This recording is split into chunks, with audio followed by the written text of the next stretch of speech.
Okay, welcome everyone to this new presentation of our research center. I'm very excited to introduce our speaker today, Professor Sebastián Gil-Riaño, who is assistant professor in history and sociology of science at the University of Pennsylvania in Philadelphia. We actually had the pleasure to meet in person in Genoa last October on the occasion of a workshop we organized on the history of scientific anti-racism, broadly speaking. And if I remember correctly, at that time, the first we will be talking about today was just out of the press. The book in question is here. I actually read it. The title is "The Remnants of Race Science, UNESCO and Economic Development in the Global South." Has the title makes it clear from the outset. This book challenges the, I would say, canonical and somehow redemptive narrative that championed the period, the post-World War II period, as a moment where a few entangled experts, basically UNESCO biologists or social scientists, dismantled scientific racism after a few decades of struggle. Sebastian book actually tells us a very different story. The story was much more complex. There was no retreat of scientific racism, of race science, or racial thought more in general, no redemption. But something more complex. Global organizations like UNESCO actually reshaped racial thinking and understanding of race and racism in the aftermath of World War II. And this reshaping was strictly connected to UNESCO projects of modernization and economic development in the global south, basically in Latin America and Polynesia. This is a brilliant and provocative book. I don't want to anticipate it too much, and I will leave immediately the digital floor to Sebastian for 30-40 minutes of presentation of teaser of this book, and when we can open the discussion to all the participants. Thank you again, Sebastian. The floor is yours. Okay, well, thank you so much, Francesco, for that wonderful introduction and for organizing the event. And thank you also to Elena for the technical support. And thanks to all of you for being here. I'm really delighted to be presenting to such a specialist audience. You don't often get to present in the context of a center like this that is an audience that is prepared to kind of engage with the core themes of your work. So for my talk today, which I'm going to try to keep short, as Francesco said, I'm going to be offering a quick teaser for the book. I'm going to describe some of the book's key interventions and drop briefly into one of the chapters before opening the floor to you. So I'm going to jump right in, and let me see if I can get my slides a little bigger here. Does that look good? Okay. So a few months after releasing the controversial 1950 UNESCO Statement on Race, the UNESCO Courier published an article titled "An Indian Girl with a Lesson for Humanity." The article celebrated the heights of human potential through the story of Marie-Yvonne Veillard, an Indian girl born into the nomadic Guayaqui tribe in Paraguay, yet raised by the French scientist Jean-Albert Veillard, her adoptive father. With a sense of awe, the article's author explained that Marie-Yvonne came from, quote, one of the most primitive tribes on earth, yet quickly transformed into a civilized French girl who now, at the age of 20, worked as a laboratory assistant to her adoptive father, a renowned expert in physical and medical anthropology. The article was penned by Alfred Métraux, a Swiss-born and French-trained anthropologist who specialized in Amerindian ethnohistory and served as director of UNESCO's race campaign in the 1950s, and that's Métraux pictured on the right. To explain how Marie-Yvonne ascended to the privileged world of laboratory science, Métraux appealed to one of the 20th century human science's most influential concepts, the cultural environment. Had she not been adopted at the age of 2 by a French scientist, Métraux conjectured, Marie-Yvonne would have been condemned to grow up in a, quote, primitive and rudimentary culture that wanders at large in the forest, hunting and gathering, and whose way of life is very little different from that of the first bands of men who colonized the empty spaces of South America thousands of years ago.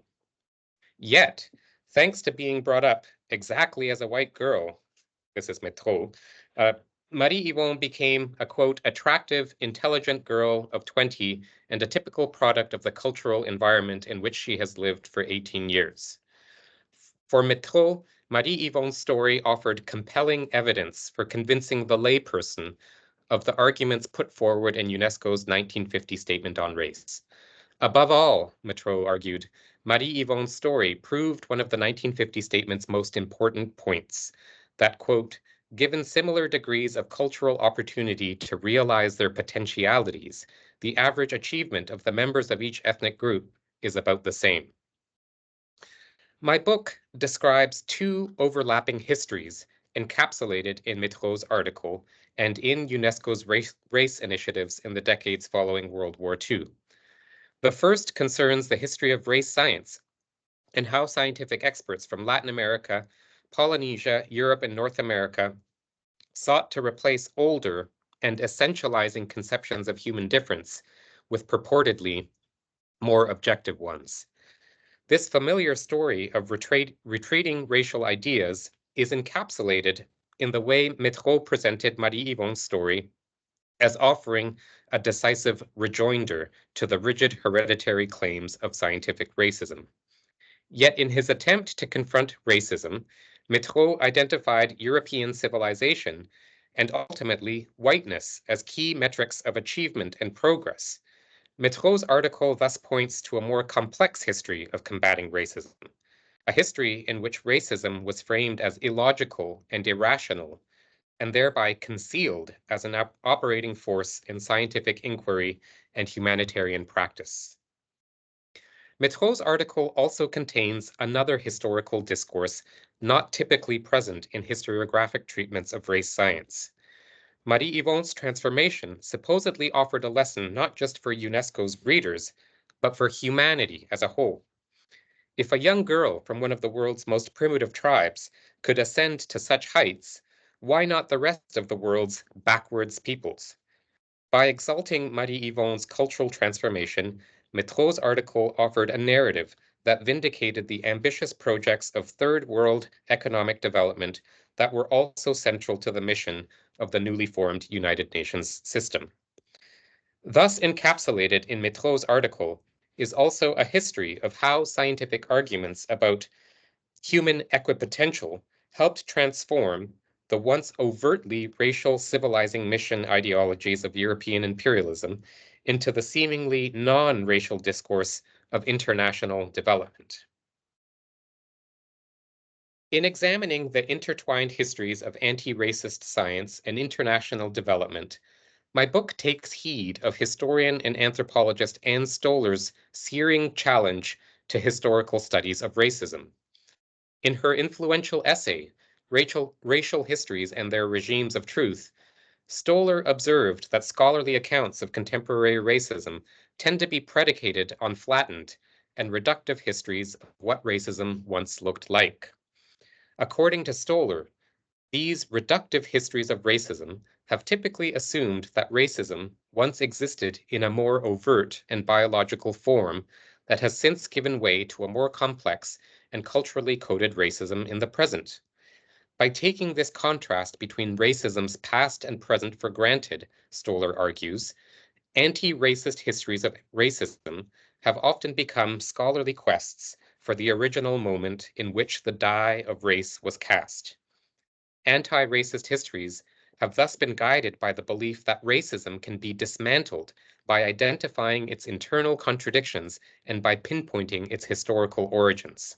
And it is this quest for origins, Stoller contends, that explains why anti-racist histories have typically appeared as narratives of redemption, narratives that seek to identify the moment of original sin and thus absolve the present from the misguided racism of the past. For a long time, historical accounts of race science favored a similarly redemptive narrative, describing a decisive retreat of scientific racism after World War II, as Francesco alluded to. According to this retreat narrative, the period after 1945 marked a firm break with the preceding century and a half, where racism thrived and was legitimated through scientific research programs that presumed fixed racial hierarchies rooted in anatomical and hereditary differences. Instead of narrating a definitive retreat of racial thought, the remnants of Race describes a more complex transnational project, often led by scientists from the Global South, of aligning conceptions of race and human difference with post-colonial projects of economic development and social integration. And I just want to note that a lot of this framing concerning the Global South comes from the time I spent at the University of Sydney in Australia, where I spent 2 years as a postdoc as part of this project, the Race and Ethnicity in the Global South. So while this transformation in racial thought has conventionally been described as marking the disappearance of static racial typologies, the Remnants of Race reveals how scientific experts simultaneously revived assumptions about race from the Southern Hemisphere that emphasized practices such as racial mixing and acculturation to European norms as strategies of post-colonial nation building.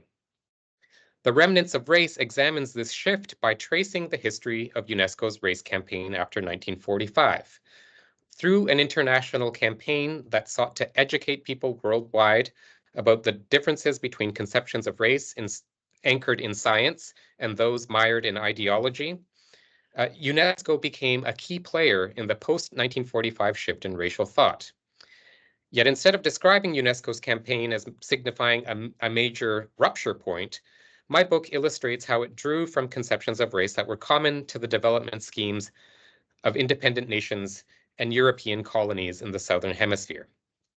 These Southern conceptions of race emphasized the plasticity and alterability of racial groups and thus stood in stark contrast to the rigid conceptualizations of Mendelian eugenicists.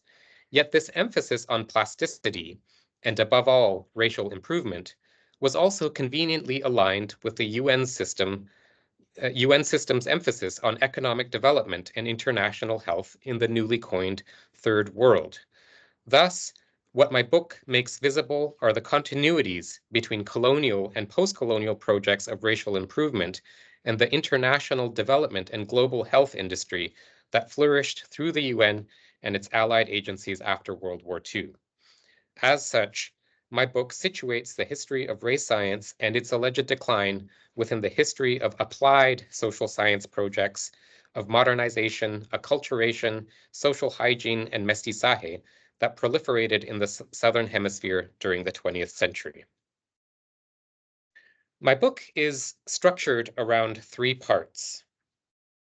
And today I'm going to focus on the second part of the book, which I've called Racialized Development. And this is the part of the book where I follow the trajectory of key social scientists who participated in drafting UNESCO's race statements. So what I'm going to do is I'm going to sort of drop into the 5th chapter, chapter 5, which concerns a development project in the Andes region. And this is a project that I ended up writing about simply by following kind of the career trajectory of some of the key figures from the UNESCO race statements. And this is where I really began to kind of see the connections that were forming in this period between anti-racism on the one hand and economic development on the other. So I'm going to shift gears now and drop into chapter 5. Okay, so if the plan now under consideration does bear fruit, wrote Alfred Métraux in 1955 for the UNESCO Courier, its first result will be to bring to the surface the latent energy, sobriety, and courage of the Andean Indian. The plan in question involved colonizing the semi-tropical Tambopata Valley with, quote, Aymara Indians from the overcrowded banks of Lake Titicaca, where population density may reach 150 persons per square mile, end quote. In Métraux's estimation, this scheme could ease the land hunger afflicting the Titicaca region and accelerate the economic development of Aymara Indians by furnishing them with fertile agricultural terrain. In neighboring Bolivia, with help from the ILO, the revolutionary government of Victor Paz Estenssoro had implemented a similar indigenous resettlement scheme as part of its ambitious agrarian reforms. Yet in Peru, Métraux lamented, the proposed resettlement plan had provoked controversy because it had become an accepted belief, almost a dogma, that life in the warm lowlands is fatal to Andean Indians. According to Métraux, the main proponent of these dogmatic beliefs was Dr. Carlos Monge, the famous Peruvian physiologist who had devoted a, quote, lifetime to proving that the lungs and other organs of Indians living at high altitude have been modified by evolution and adapted to rarefied air, end quote. While Métraux wagered that the resettlement project would unleash the latent economic potential of Lake Titicaca's indigenous inhabitants, Monge warned that the Tambopata Valley's tropical climate could unsettle Andean highlanders' delicate state of racial acclimatization and disrupt ancient biosocial customs that dated back to the Inca Empire. If transplanted to the tropics, Monge warned, Andean Indians were prone to suffer from tropical fatigue and were likely to contract particularly acute forms of pulmonary tuberculosis. Andean Indians' economic development would be better served, Monge insisted, by keeping them in the highlands.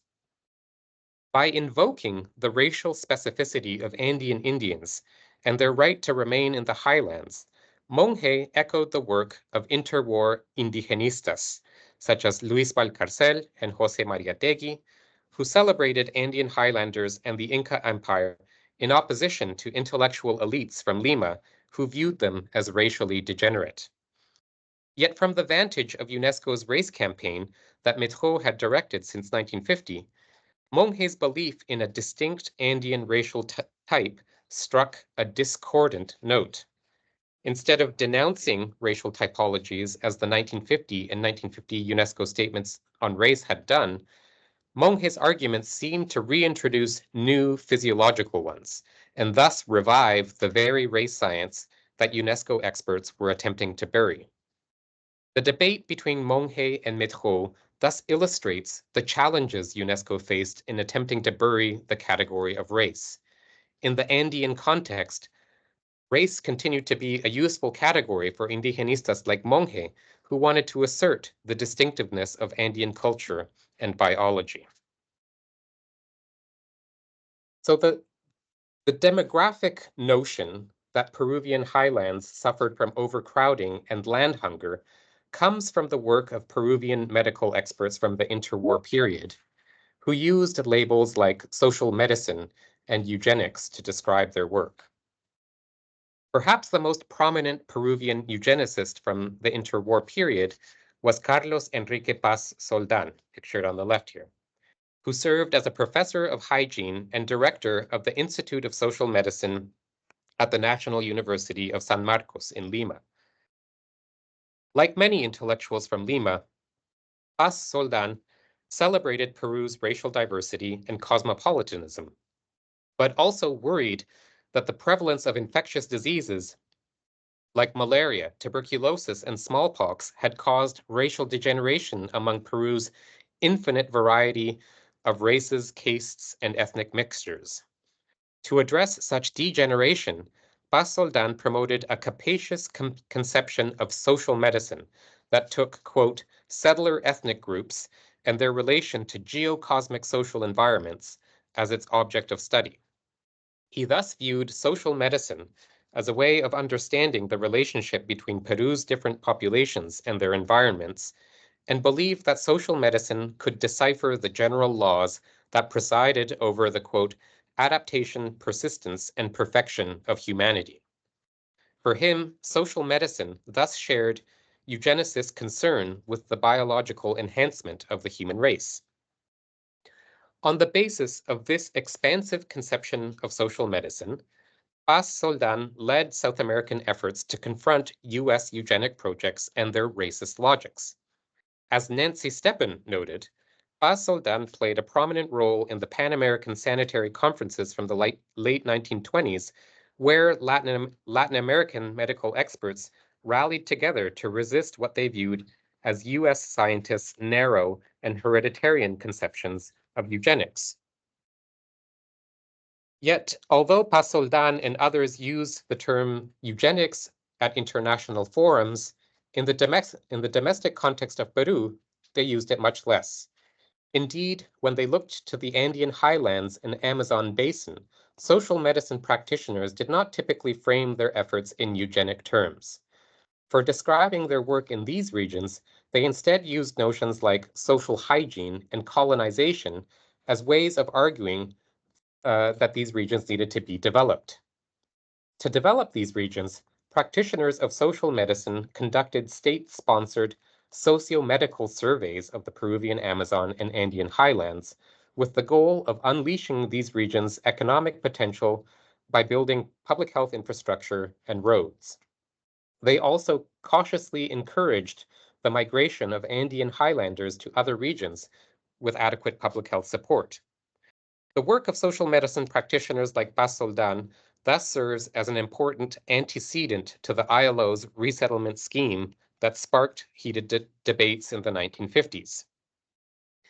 The similarities between the ILO's development plans from the 1950s can be seen in the work of the German physician Maxim Kuczynski-Godard, pictured on the right here. Métraux would later cite Kuczynski-Godard's work in the 1950s when he wrote about land hunger. So from 1938 to 1944, Kuczynski-Godard led several sanitary campaigns to the Amazon region under the auspices of Paz Soldan's Institute of Social Medicine. Kuczynski-Godard, who was Jewish, had joined the ISM as the Institute of Social Medicine as laboratory chief in 1936 after fleeing Nazi Germany due to racial persecution. He had previously served as professor of pathology at the University of Berlin, where he trained in medicine and anthropology. And during the 1930s, under the auspices of the Institute of Social Medicine, Kuczynski-Godard conducted several medical surveys of the Amazon and Andes regions. Drawing from his training in medicine and anthropology, Kuczynski-Godard surveyed the diseases and cultural practices of indigenous inhabitants of these regions and described the groups he encountered as backward, malnourished, and unhygienic. Through these expeditions, Kuczynski-Godard honed the idea that building a public health infrastructure was crucial to the development of the Amazon and Andes regions. Echoing language later adopted by Métraux, Kuczynski-Godard wrote about sparking an evolutionary process in the Amazon that would liberate Amazonian man from poverty and servitude and unleash the capacities that lay dormant due to a harsh physical and social environment. He also insisted that modernizing the Amazon would have to be more humane towards the region's indigenous inhabitants and avoid the carnage of the rubber industry. In his work on the Andes region, Kosinski-Goddard wrote about the unhealthy and unhygienic customs and practices of the region's indigenous inhabitants and described a pattern of migration to other regions that purportedly posed a threat to the nation. For instance, he described a pattern of what he called migrations and oscillations, where men and youth from Puno in the Andes region traveled to warmer regions to cultivate and import fresh fruit and coffee, as well as to cities looking for seasonal work. He also cautioned that these migrations posed a growing public health threat. When migrants returned to the Andes, they often brought diseases such as tuberculosis, leishmaniasis, and internal parasites that were deteriorating the general health of Andean populations. In view of the migrants' primitive ways of life and lack of hygienic control, Kosinski-Goddard wrote, a situation has emerged that is full of risks and renders each migrant group a virtual vector of contagion. The solutions to this challenging situation, he insisted, were straightforward. The Peruvian Ministry of Health could control the situation and secure the future prosperity and health of the nation if it increased the number of rural doctors in the region and trained more subaltern sanitary personnel. Echoing his proposals for the Amazonian region, Kosinski-Goddard suggested that the challenges posed by the Andean region's itinerant indigenous populations was of a technical order that required the intervention of more medical experts and the creation of a more robust public health infrastructure. After World War II, Kosinski-Goddard's ideas about land hunger in the Andes gained increasing currency in the context of economic development projects, which targeted the indigenous populations of the Andes. By the 1950s, the political and economic fate of the Andes region became a matter of growing international concern. In 1952, Bolivia experienced a social revolution led by Victor Paz Estenssoro, who introduced an agrarian reform program that redistributed land and led to the destruction of the country's landed oligarchy. While Victor Paz Estenssoro's government refused to pick sides, while his government refused to pick sides in the growing ideological conflict between the US and the Soviet Union and welcomed aid from both nations, the dictatorship of Manuel Odria in Peru was closely aligned with the US government and took strong pro-capitalist measures. These included outlawing the leftist APRA party, designed to encourage US investment in the mining and petroleum sectors. The differing fates of Andean countries and the potential for socialist revolution attracted close interest from the US and from UN agencies, which resulted in the articulation of international development projects that doubled as communist containment strategies. These tensions can be observed in the ILO's Andean Indian Program, the broader regional development project of which the Puno Tambopata resettlement project was one part. The Andean Indian Program ran between 1952 and 1972 and was one of the ILO's most ambitious endeavors of the Cold War era. It aimed to accelerate the economic development of Andean countries and assumed that the large indigenous population in the highlands posed an obstacle to this process.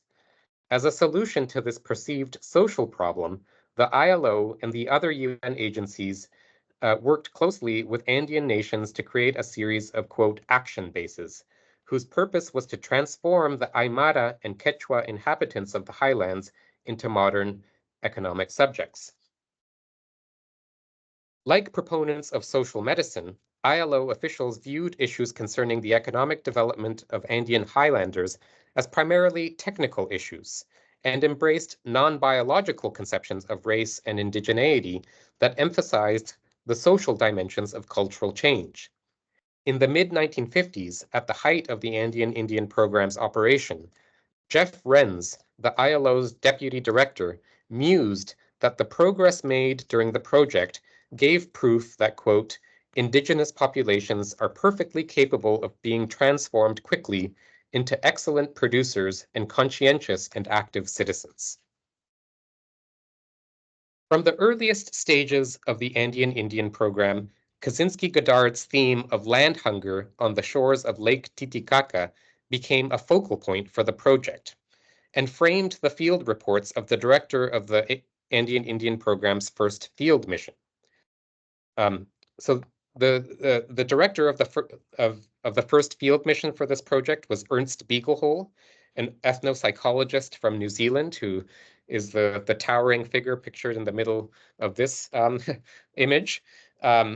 And it's not clear to me why Beaglehole was chosen to lead this mission, as he was not trained as a Latin Americanist and had not worked in the region. Yet what is clear is that by the late 1940s, he had began to play a prominent role within UN agencies.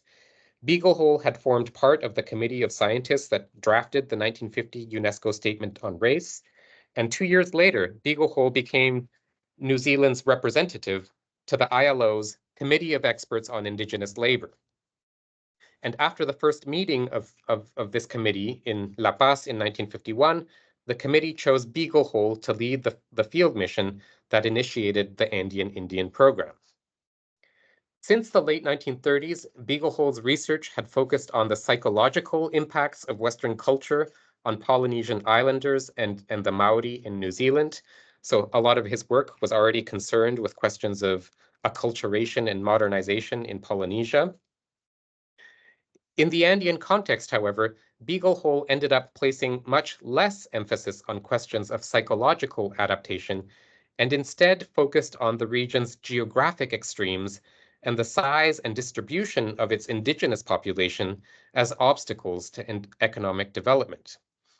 In his report on his field mission to the Andes region, Beaglehole used dramatic language to describe a bleak situation in which geographic and colonial forces conspired to isolate indigenous communities and render them economically unproductive.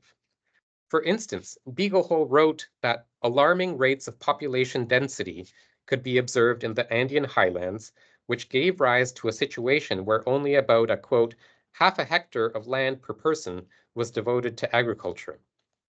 Echoing Kaczynski-Godard, Beaglehole observed that these acute population pressures had prompted the region's inhabitants to resort to random and disorganized migratory movements throughout the region, often into the larger cities. Although the sparsely populated and low-lying tropical valleys in the Amazon basin offered what seemed to Beaglehole like a logical destination for these migrants, he noted that the prevalence of malaria and other tropical diseases deterred them from coming in large numbers. It was within the context of such questions about the region's poorly distributed indigenous population that the idea for the resettlement project in the Tambopata Valley began to take shape. Yet Beaglehole's report did not offer an unqualified endorsement of resettlement, but rather cautiously argued for further studies. Although transferring groups from the congested highlands to fertile lands at lower latitudes seemed like a tempting solution to what he called the Indian problem, Beaglehole also cautioned that such a plan faced serious obstacles. Chief among these, he noted, was that the Altiplano inhabitants, the inhabitants of the Andean highlands, had their own specific physical constitution, which rendered their adaptation to lower altitudes difficult and somewhat lengthy. And he ended up writing that the whole subject has not yet been thoroughly investigated. Indians themselves, Beaglehole wrote, had thus adopted a strong and well-founded prejudice against abandoning the altitudes to which they are accustomed. Tempting as resettlement projects might seem, Beaglehole insisted that they should be considered only after further studies of Andean biology have been undertaken and completed. Beaglehole's restrained endorsement of the resettlement project and call for further study of Andean biology suggests the influence of Carlos Monge Medrano. During the mission, Monge acted as a consultant and then wrote an appendix to Beaglehole's report. When Beaglehole arrived in 1952, Monge Medrano's reputation as an international authority on Andean biology and economic development was well established. Monge had also become a key figure within Peruvian indigenismo and succeeded Luis Valcarcel as director of the IIP in 1949. In an appendix to Beaglehole's report, Monge warned that the ILO project could have devastating consequences for the health of Andean highlanders. Recalling his decades-long concern with Andean biology, Monge wrote that, quote, "The Andean Indian is attuned to his climatic environment, and generally speaking, anything which tends to keep him there is the best means of ensuring his biological development." He also opposed any project that would sever the ties between Andean Indians and their communities of origin. Echoing indigenismo's forceful claims from the interwar period, Monge wrote that for Indians, the community land is a permanent thing, while the new settlement land is ephemeral to them. Although he articulated this concern with resettlement in response to Beaglehole's 1952 mission, Monge had been making similar claims for decades. Since the early 1930s, Monge had conducted research not only on the biological adaptations of Andean bodies, but also on the social policies and procedures that the Inca Empire developed to cope with what he called the climactic aggression of the Andes region. He had also positioned this research as relevant to the issues raised in the domain of eugenics and homiculture. For instance, in 1934, during a plenary session at the Second Pan-American Eugenics and Homiculture Conference in Buenos Aires, Monge argued that the problem of biological adaptation to extreme environments was an ancient one that had vexed the Inca Empire. Drawing on textual evidence from the writings of Spanish chroniclers, Monge proposed that the, quote, ancient communist empire of the Incas had developed a sophisticated understanding of the interdependence between the biological and social realms, which was evidenced by their knowledge that highland and coastland peoples suffered when transferred to unfamiliar climates. According to Monge, the Inca Empire had also developed sophisticated solutions to this biosocial problem, which was evidenced by their practice of mitimaes, an institution which he described as producing, quote, an incessant interchange of populations that stimulated acclimatization to different altitudes and created a truly cosmopolitan man. Throughout his career, Monge continued to celebrate the ancient wisdom of the Incan Empire. In the years leading up to Beaglehole's mission, Monge expanded his arguments from the Pan-American Eugenics Conference and argued that the superiority of Incan methods for dealing with the biological realities of different climates. Monge's case for Incan supremacy can be found at the core of his English language book, Acclimatization in the Andes from 1948, which garnered significant international attention and was reviewed in prominent North American journals. In a chapter on racial acclimatization, Monge again turned to colonial-era sources, which he interpreted as showing that the Incas had developed a, quote, marvelous and intuitive comprehension of the problem of climactic aggression, and had confronted it with a, quote, biological policy which took into account the age-old adaptation of the race to the altitude. According to Monge, the Inca Empire's success owed much to its practice of shifting people around for the purposes of acclimatization and helped to explain how the Incan Empire had attained such an extensive stage of development. Yet, despite Monge's warnings, the ILO and the Peruvian government forged ahead with the Puno Tambopata resettlement mission. As the next phase of the project, ILO officials approved another field mission to study the existing migration patterns of Andean highlanders. For this mission, ILO officials recruited someone with considerable Latin American experience, Alfred Metro, who by that point had been working as the head of UNESCO's race division for years. In the reports from his mission, and as we saw in the UNESCO Courier, Metro directly confronted Monge's biological concerns. According to Metro, the idea that tropical climates were potentially fatal to Andean Indians was widespread due to the influence of Monge's work. Yet Métraux questioned this seemingly deep-rooted belief. Is this biological incompatibility as absolute as it appears? And is the expansion of the Indians to the eastern slopes thus impossible? Métraux wrote. Though he suggested that the question should be left to medical experts, Métraux also insisted that anthropology could offer something to the debate. As plans moved forward for the resettlement project following Métraux's study, Monge became an irritant for project organizers. ILO officials believed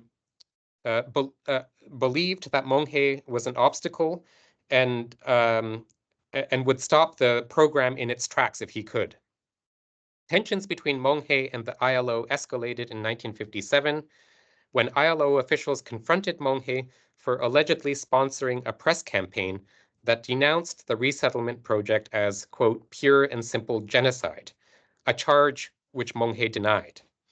Around this time, ILO officials also warned that Monge continued to argue that building roads into the lower-lying valleys would have no economic value and that the idea of mass resettlement to the Tambopata Valley was illusory and dangerous.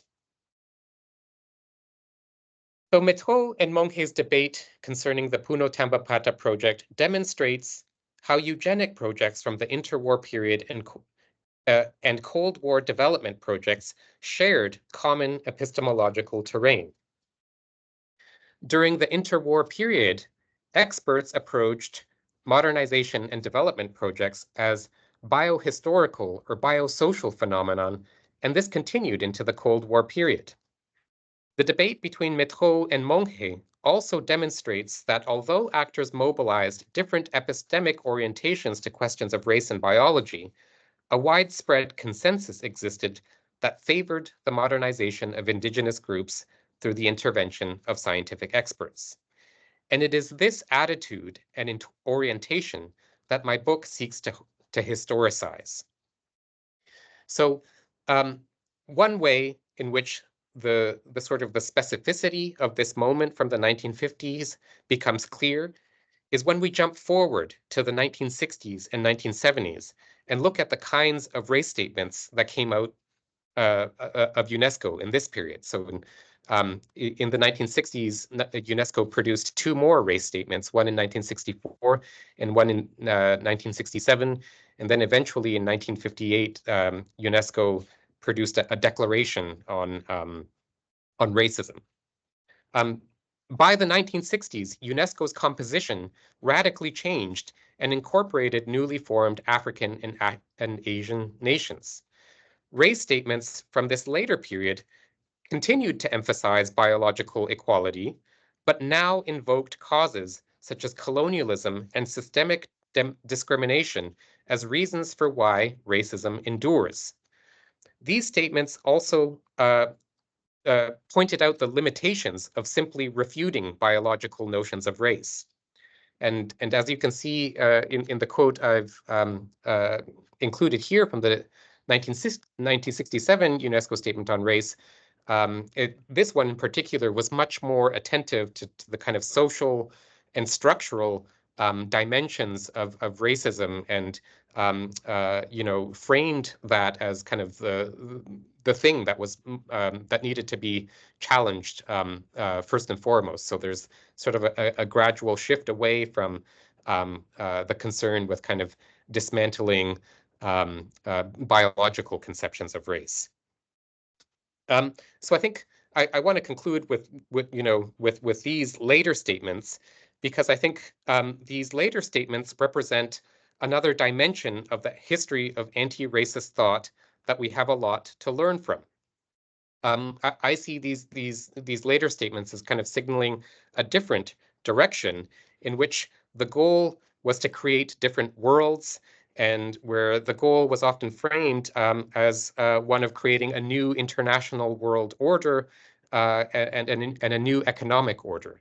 And I think I think that's a part of the story, history of anti-racism that could be explored a lot more. So I will end my part there, and definitely looking forward to hearing your thoughts. And I'm going to stop sharing. Thank you so much, Sebastian, for this insightful presentation. And I think that the case study you mentioned, you presented, actually shows very well your historiographical approach.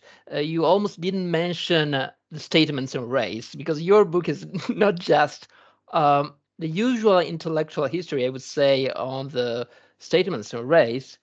Of course, you talk about UNESCO statements of race, but in a very different way, not just following the intellectual scientific trajectories of the UNESCO experts and authors of the statements, but reconstructed their project, UNESCO project of social, economic, eugenic intervention in decentering the usual framework, not looking at United States, UK, etc., but looking at basically Latin America, but not only Latin America, also Polynesia, etc. We can, of course, open the discussion. I have I can start with two questions. The first is a sort of historiographical, if you like, methodological question about the use of the category and the word anti-racism in your book. In a few pages in the introduction, you talk about all the tensions, but also the difficulties for historians to actually frame the use of this word in relationship with the actors' use of the word, but also in relationship with our historiography on anti-racism. So the first question is, what can you say about the contribution of your book in the reshaping of the historiography of anti-racism? UNESCO was anti-racist on the one hand, but on the other, it's not enough to talk about UNESCO anti-racism in the 50s and 60s. The context was much more complex. The second question is related to your interest, but also your biographical trajectory, probably, in Latin America and the role of Latin America in the UNESCO ILO projects. In other parts of your book, Latin America, in particular Brazil, but in other cases, not in Latin America, for instance, away, are described as a sort of racial paradises with no tensions, with no racism, with perfect racial intermixing, and so perfect laboratories for UNESCO studies of racial prejudices. So I would like to talk a little bit about these visions, these imaginaries of Latin America in connection with the hopes and visions of liberal internationalism which characterize the UNESCO projects. Yes, thank you. Thank you, Francesco, for those wonderful questions.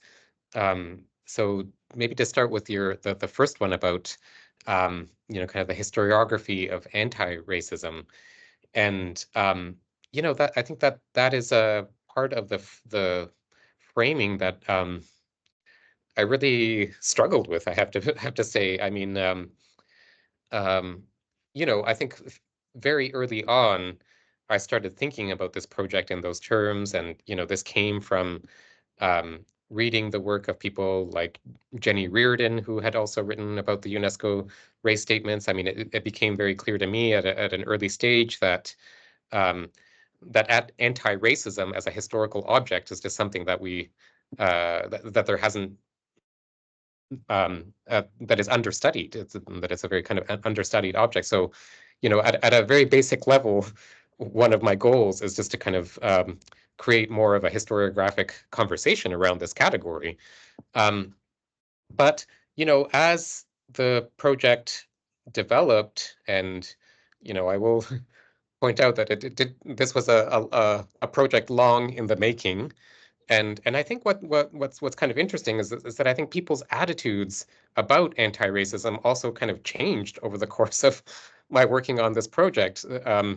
And you know, here in the United States in 2020, after the the George Floyd shooting and the sort of massive social uprising that it produced, I think there was that was a moment when there was kind of a real reckoning with what does it mean to be anti-racist, right? And one of the things that I found really interesting is that, at a kind of institutional level, a lot of the response was sort of curated reading lists, right, and statements, right, and so that is kind of like one anti-racist response that I think we can kind of track back to this UNESCO moment, this sort of impulse to just educate people and to have people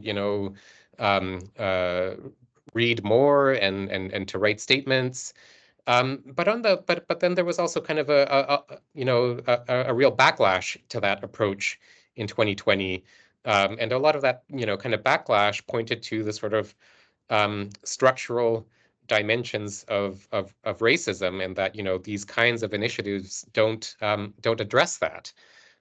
So I think, as I sort of in the final stages of writing this book, I was kind of grappling with, those ways of thinking about anti-racism. And I think one of the things that uh, I see in this moment, in this kind of 1950s UNESCO moment, is I think we can kind of trace the origins of both of those approaches back to this moment, so that a lot of the kind of impulse to sort of educate, I see as coming from a very kind of liberal framing that came out of the work of like American social psychologists and sociologists from the 1950s, who were framing racism as race prejudice, and largely imagined racism as a kind of phenomenon of individually held race prejudices. So then the response was to educate individuals and sort of fix racism that way.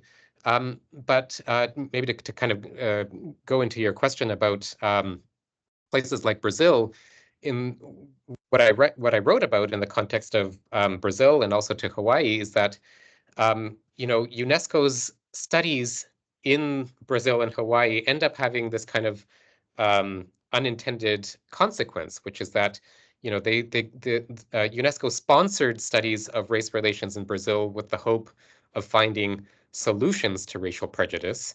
And it was all premised on the idea that Brazil is a sort of racial harmony without prejudice.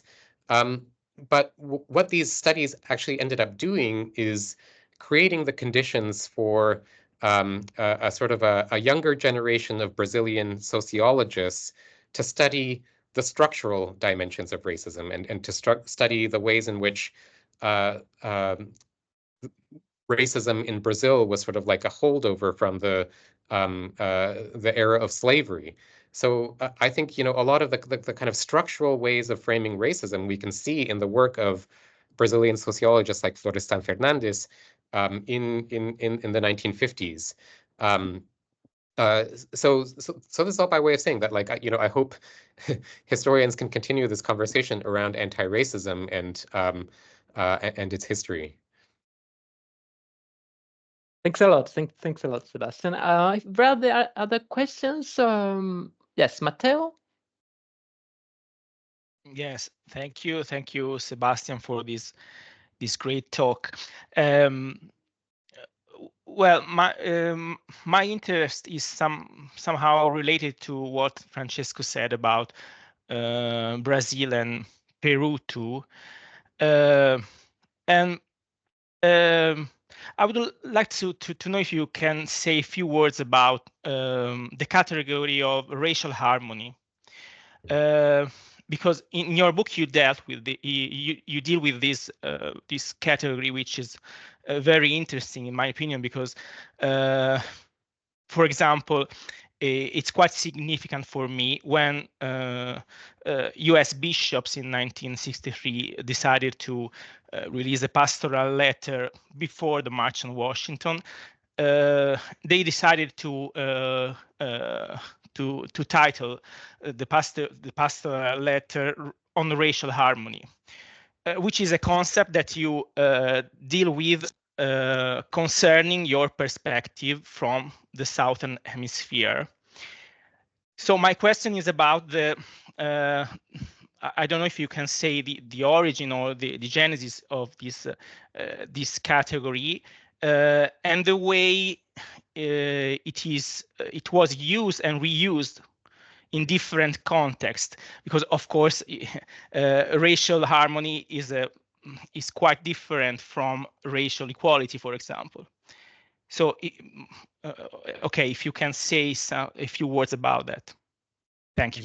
Yeah, thank you. You know, that that's a great question. Yes, thank you. And I mean, I think you know, I think it's a category. I think it's a term with sort of multiple sources and, you know, kind of multiple origin points.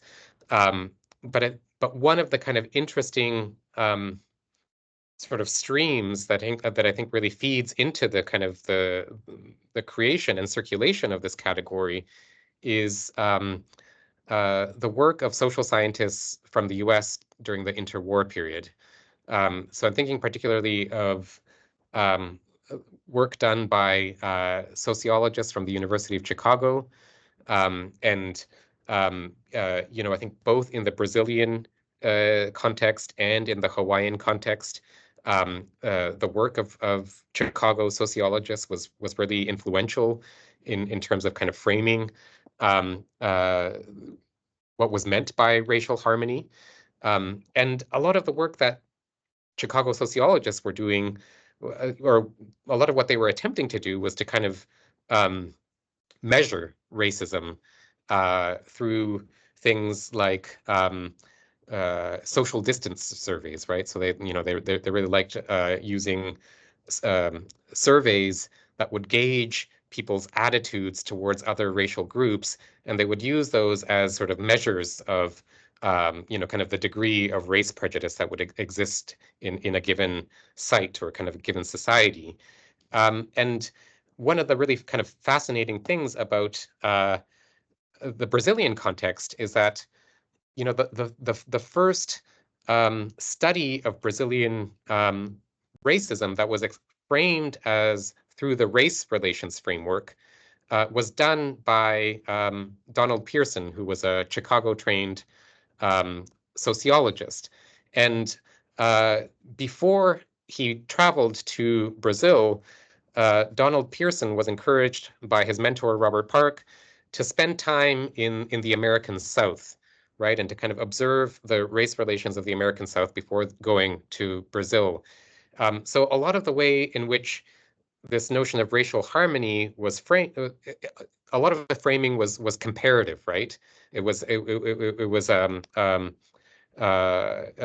often the idea that Brazil and Hawaii are racial harmonies or racial paradises was framed in relation often to the American South, which was seen as sort of like the epitome of race prejudice. And one of the ways in which that kind of distinction was made was by kind of describing the social structures that could be observed. So many sociologists would claim that in the American South, what you could observe were race relations that were like the caste system in India, right? Where there was this kind of like, there was no prospects of social mobility.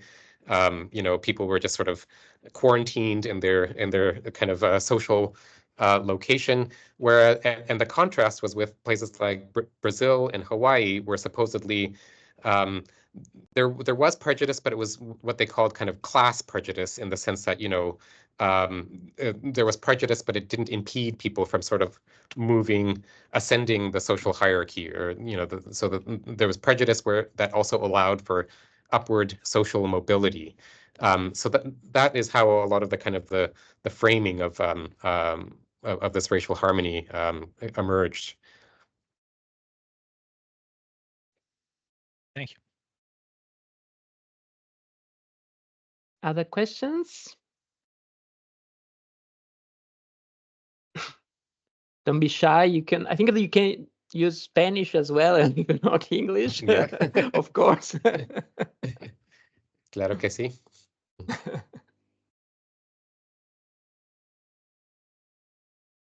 Well, I can try with another one if if I can. Another question about eugenics, if I may, because when you talk about racial harmony, you also talk, of course, about conception of race coming from the so-called Latin field of eugenic approaches, organization, etc. I think that your book presented another interest way to approach history of eugenics in relationship to history of the international organizations or economic development project, Cold War in the post-war period. And Latin eugenics was studied so far as a sort of reaction against, of course, northern eugenics, United States and German and Northern European eugenics. Do you agree that actually your perspectives also suggest another interesting approach to connecting the history of eugenics with a broader history of international relations? Yeah, yeah. So yeah, I mean that category of Latin eugenics is also one I really kind of wrestled with in the context of this project. And this is where I was really struck by kind of the sort of the specificity, the kind of the uniqueness of the Andean context, right? So a lot of the kind of argument for a distinctive kind of Latin approach to eugenics, at least kind of in the historiography, by people like Nancy Steppen and Marius Turda and others, the idea is that one of the kind of distinguishing features of this Latin approach is a celebration of race mixing. And that is something that that is not the case in the Andean context, right? And this is, people like Carlos Monge, who were coming out of this indigenista tradition, really wanted to emphasize the distinctiveness of Andean highlanders and really wanted to preserve that distinctiveness. And they so there's even kind of like divisions within. I mean, the indigenismo is another kind of like transnational or international movement and category that is relevant here, that can be historicized alongside eugenics, right? And indigenismo in this moment emerges not only in the Andean context but also in the Central American context, and it's really big in Mexico. It kind of gets and in the Mexican context, indigenismo is very much aligned with kind of the celebration of mestizaje. But the indigenistas in the Andean context read the work of Mexican indigenistas very critically and wanted to kind of distinguish themselves from that sort of race mixing approach by really emphasizing kind of the distinctiveness of Andean populations. But they also found it at times kind of the eugenic framing useful as well. And I think in the end, my kind of like takeaway is that the category of eugenics is very much an actress category, is very kind of like useful and convenient, particularly in international forums, right? I mean, it was huge, it was international. There was a lot of kind of scientific work that was organized around the term in the interwar period, and people just sort of like conveniently slotted themselves into that eugenics label. So so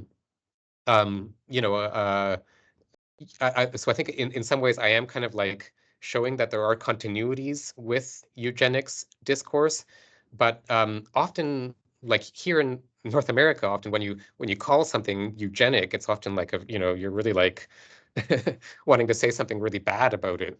But it, I think in this context, like showing that continuity doesn't have that same kind of like weight. Yeah, thank you. I couldn't agree more on on this reflection on the uses of the eugenics. I think that we have a question in the chat, right? What was the role of racialized communities in South America in the debate you described? And did it change over the years, especially in the late 60s? And these scientists gave voice to these communities, or were they mostly considered passive objects of discussion? Yes. Yes. Yeah, that's a great question. Thank From you. Luca Fiorito. Thanks. Okay, thank you, Luca. Yeah. So that is also, something I really wanted to do in this book, and I feel like I was only able to do it sort of half-heartedly, or in a very partial way.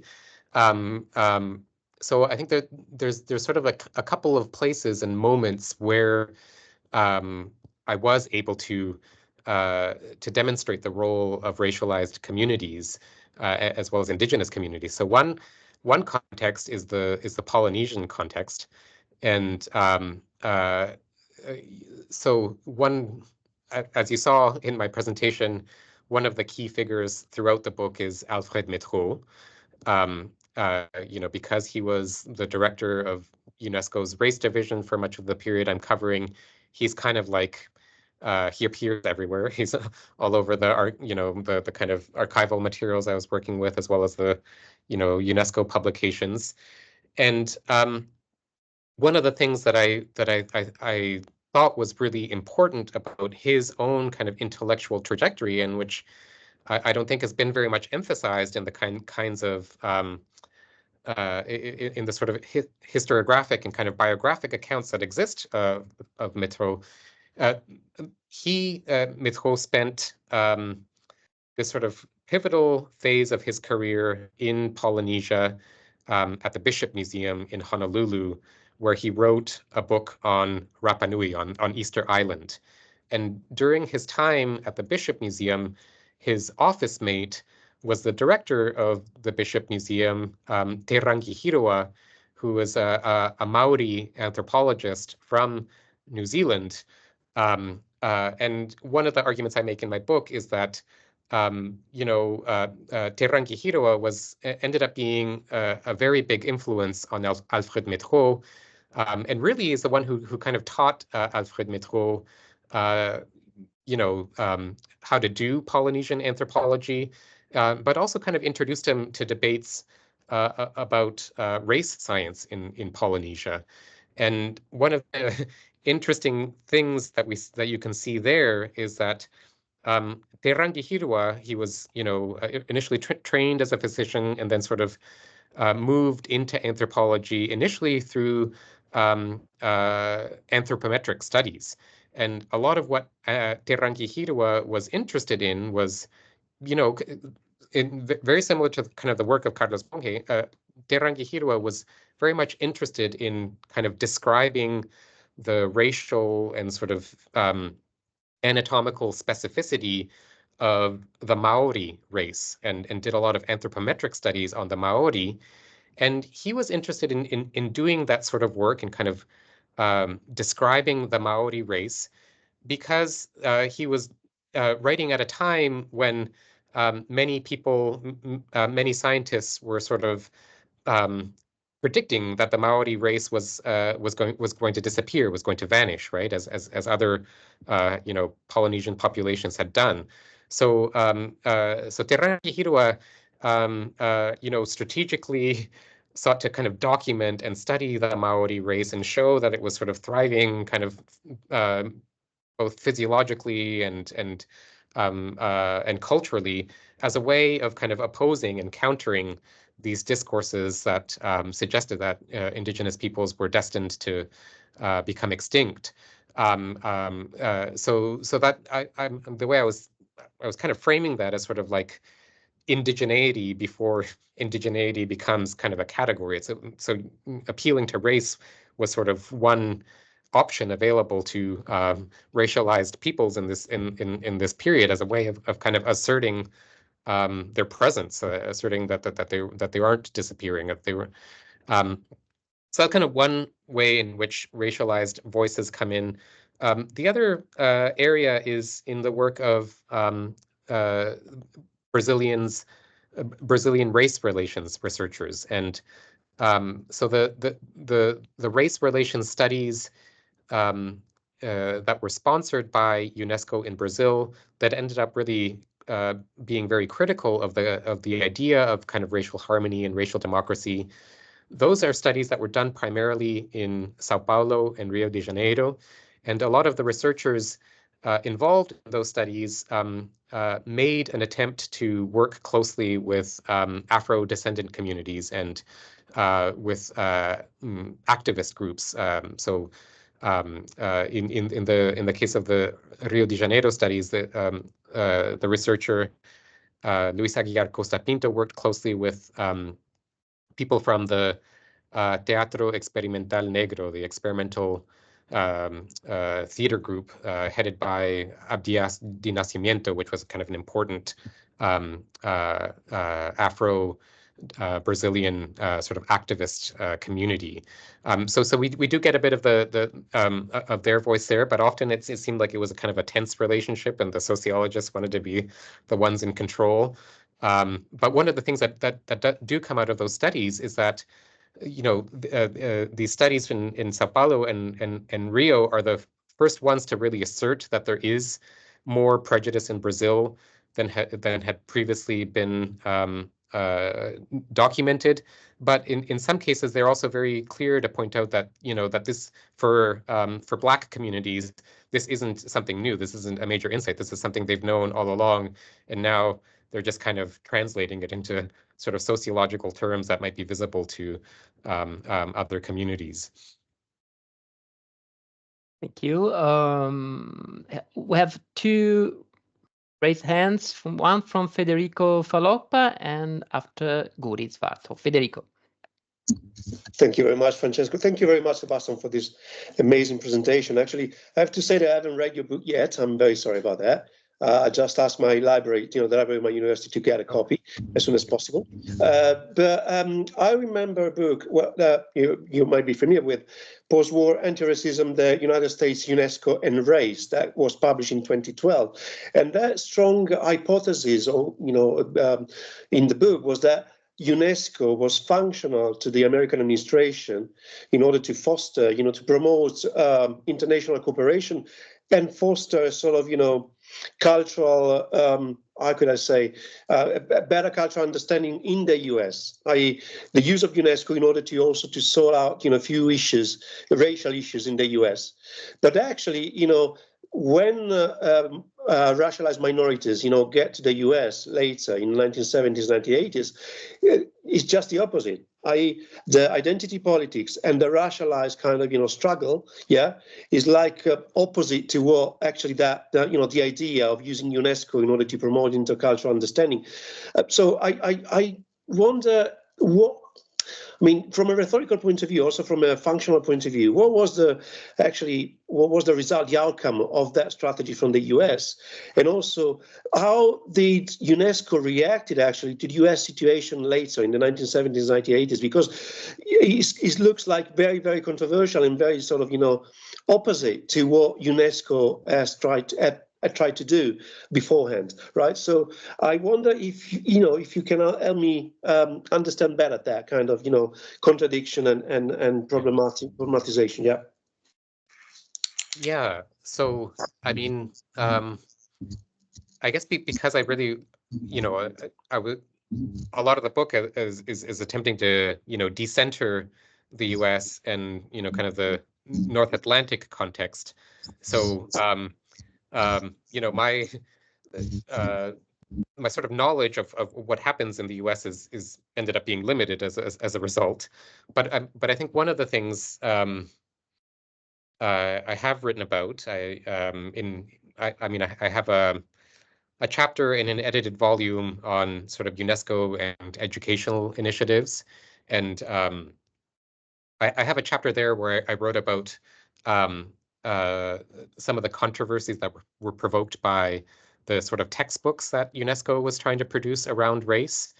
And some of that touches on the American context. And so kind of my understanding, or sort of my read of what happens is that yes, you know, as you're saying, I think, you know, like U.S. diplomats and officials see UNESCO and the kind of work that they're doing on race prejudice as kind of useful in somewhat utilitarian terms, right? I mean, that, you know, in the Cold War context, the U.S. doesn't want to encourage the view that it is, you know, a racist society, right? And, you know, there's this kind of you know, there were kind of attempts by the Soviet Union to you know, just suggest that they have a kind of a better approach to dealing with questions of race.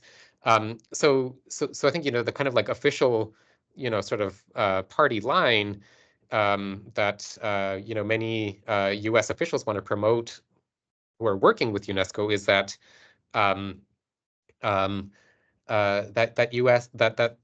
racism is largely kind of a question of individually held prejudices, and that it's sort of a problem that can be managed through, you know, education and state intervention.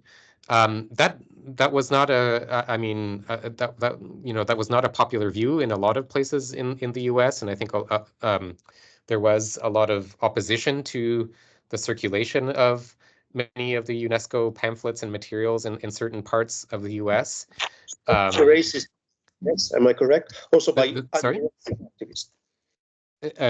Say that again? Like also by Black Power people, for instance, yeah, by anti-racist activists, yeah.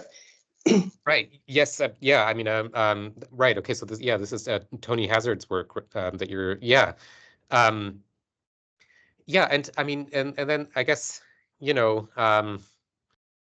I'm less familiar with that sort of later context that you're alluding to, the 70s and 80s, but I do know that, you know, the U.S. Leaves UNESCO, I think, in the early 1980s, and, you know, I think, you know, at the sort of UNESCO level, there is also kind of a major shift in the in the 70s and 80s when, you know, there is this influx of African and Asian nations, and, you know, the leadership changes, right? There, you know, I think the you know, who was it? There was a Senegalese president at UNESCO for a long time at this time period, and, you know, a lot of the kind of writing and initiatives are still, you know, they're still writing about development, but in a much more critical way, and in a way that I'm sure would have not been aligned with kind of the sort of vision that coming out of the U.S. So I think, yes, I mean, I think there are kind of schisms that you can see in this later period, and you know, I think UNESCO does go off in a sort of a direction that is less aligned with U.S. interests. Thank you very much, Sebastian. Yes, we have to say that we need also history of UNESCO policies in the 70s and the 80s, because there is sort of a void in historiography, probably related also to problem of sources or archival sources, because UNESCO archive is quite deficient for this period. So we have to understand. Still to understand the moment, the discontinuities of the 70s and 80s, probably. Yes, Guri.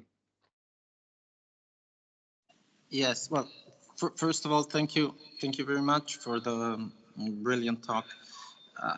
I would have a lot of questions, but I'm sorry, there's something. Yeah, okay. Well, first of all, I really appreciate the decentering approach.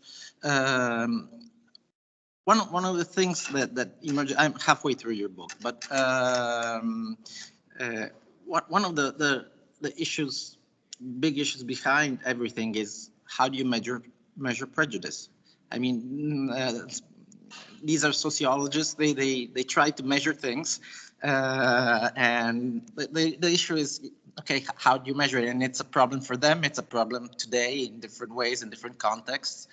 And the impression, maybe it's banal, but a lot of time it boils down that you tend to measure what's in your head before you do the inquiry. A lot of time the measurements are the fruit of confirmation bias, or the result of the fact that you find what you're basically looking for, and that has a lot to do with the tendency to translate one context into another, and so to apply what we know about, for example, the U.S. context in a different scenario, and then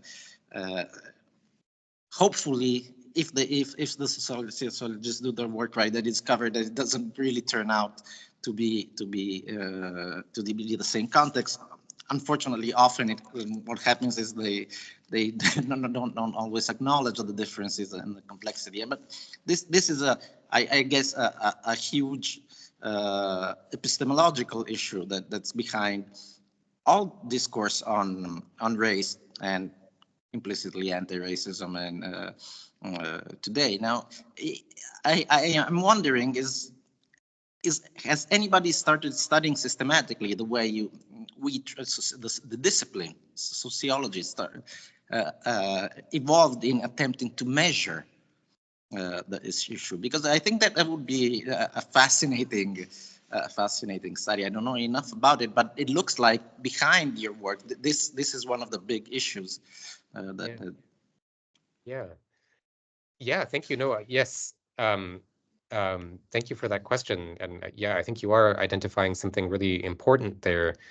And I mean, I would say, that your question as to whether, people have written specifically about kind of, these conceptual issues around measurement in sociology and kind of the history of sociology.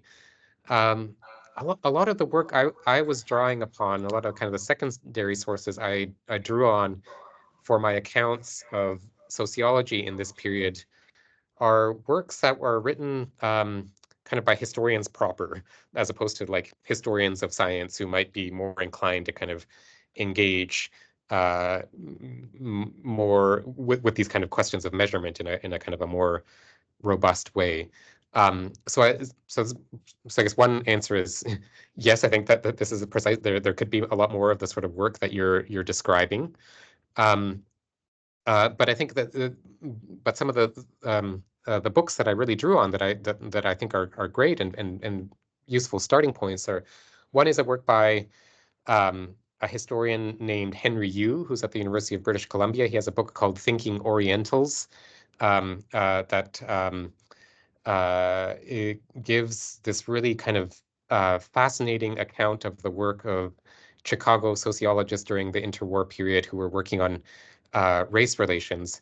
And his account really emphasizes the way in which they constructed the category of Orientals. So, a lot of the work covers the kind of work that they did on Asian Americans and the involvement of Asian American scholars in that work. And then there's another book called, it's by Leah Gordon, and it's on, I'm forgetting the title, but it's also on race prejudice and the way the kind of the idea of race prejudice shifted in the post-World War II context in the work of American sociologists and social psychologists. But another, I guess, thing I can say in response to your question that I think you're highlighting is there's this issue with empiricism, I think, and like one of the things I was really struck by is that many of the actors I was tracking, many of these people who were social scientists who were involved with UNESCO's work, really kind of leaned into empiricism as a kind of identity, a sort of scholarly identity, right? And Alfred Métraux is sort of the prime example. If you read the kind of ethnographies that he produced, they're very dry. They're very descriptive, and a lot of his kind of biographers also kind of emphasize that, they describe him as like the field worker who, had like no interest in theory because he really just wanted to kind of like get the facts and the observations straight. I like one of the kind of like the basic methodological points that I think you learn very early on when you become a historian of science is that there are kind of like no unmediated observations, right? Observation is always theory laden. So part of what I was attempting to do was to try to figure out a way to kind of maybe reconstruct some of the theory that would have been informing the work of somebody like Alfred Métraux, who is seemingly so empiricist. But then actually in conversations I've had with Jenny Reardon, and she read a sort of a early version of this manuscript, she really also flagged that as kind of an important theme to kind of develop more, that how empiricism becomes a kind of a politics in and of itself. And I think I think that is also a lot of what is happening in this period, right? The way in which racism is being conceptualized is also framing kind of the scope of the anti-racist intervention, right? And first and foremost, I think racism was being framed as a kind of technical problem to be solved through, empiricism, detailed empirical work of various different kinds. And so then the kind of the scope of the anti-racist intervention is narrowed to this kind of like very technical domain, is what I would say.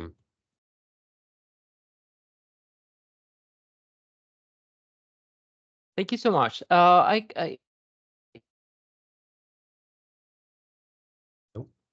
Nope. Well, I think that we can probably end here, and I would like to thank a lot Sebastian and for the presentation and for discussing with us his book. I do invite all of you to read the book, and I hope there will be other chances to meet in person or virtually and to talk about your future projects. You are still working on these topics? Yeah. So I'm, I am trying to move into that later period that some of you were alluding to, the 1970s fantastic. and 80s, and yes. So yes, I would love to continue the conversation for sure. Absolutely, we had to. So thank you so much. Thank you to all the participants, and do check out our website. And there is another presentation next week with the Lorenzo Costaguta book about race and the fate of American socialism. So we still are around these topics, but looking more on the left side, I would say, of the political spectrum. So thank you so much. And for Sebastian, have a nice morning, and for us, a nice afternoon. Thank you so much. Thank you for all the wonderful questions. Bye. Thank you. Bye-bye. Bye-bye. Thank you.